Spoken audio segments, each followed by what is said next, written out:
देखो प्यारे विद्यार्थियों, बीएससी थर्ड सेम के प्यारे विद्यार्थियों, इसमें आप देख रहे होंगे चूँकि मेरा स्वास्थ्य सही नहीं है तो मैंने सोचा अपने विद्यार्थियों के पेपर हैं तो उनके लिए कुछ पेपर बनाया जाए।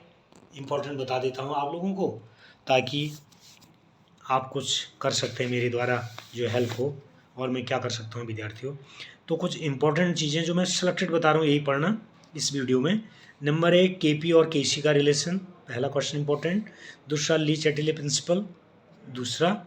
और तीसरा, ली चैटिल प्रिंसिपल के जो न्यूमेरिकल हैं, ठीक है। इनर्ट गैसेस वाला क्वेश्चन जरूर आएगा 3। और ली चैटिल प्रिंसिपल अच्छे से पूरा पढ़ लो, प्लस माइनस जब वो एक्जोथर्मिक है, जब एंडोथर्मिक रिएक्शन पूरी अध्ययन से करिए। अगला, phase equilibrium of one component system में वाटर और सल्फर पढ़ें।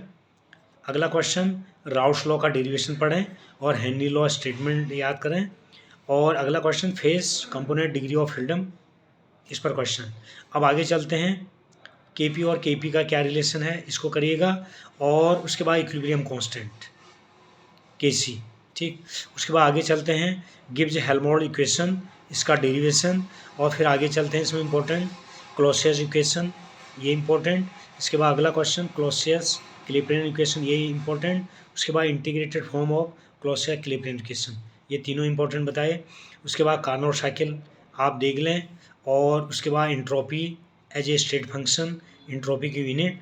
उसके बाद सेकेंड लॉ थर्मोडायनेमिक्स के स्टेटमेंट कर लीजिएगा, ठीक है।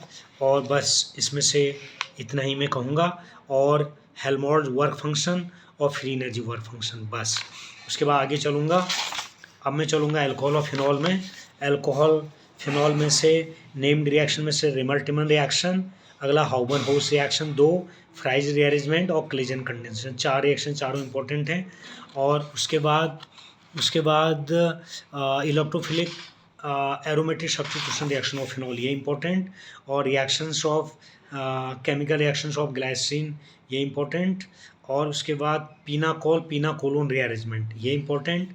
इसके बाद SN1 के रिएक्शंस, इसका एग्जांपल, SN2 रिएक्शन, इसका एग्जांपल और इम्पोर्टेंट। और उसके बाद वैलेंस बॉन्ड थ्योरी, इस पर शॉर्ट नोट्स, ये इंपॉर्टेंट। उसके बाद magnetic properties of complex compound, ये इंपॉर्टेंट, केवल मैग्नेटिक प्रॉपर्टीज़।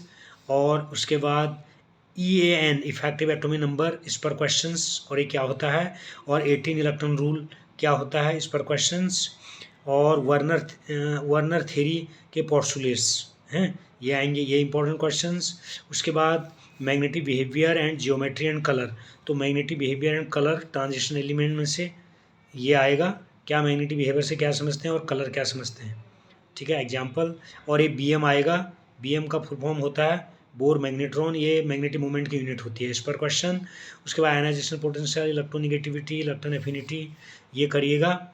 और कोऑर्डिनेशन नंबर में एनायन का आईपीसी नेम और कैटायन का आईपीसी नेम, इस प्रकार से ये आप कर लें। और एटॉमिक रेडिया, एनी रेडिया, ये आप पढ़ लीजिएगा। और ये तमाम ये चीज़ें मोस्ट इम्पोर्टेंट है, तो ठीक है, थैंक यू वेरी मच।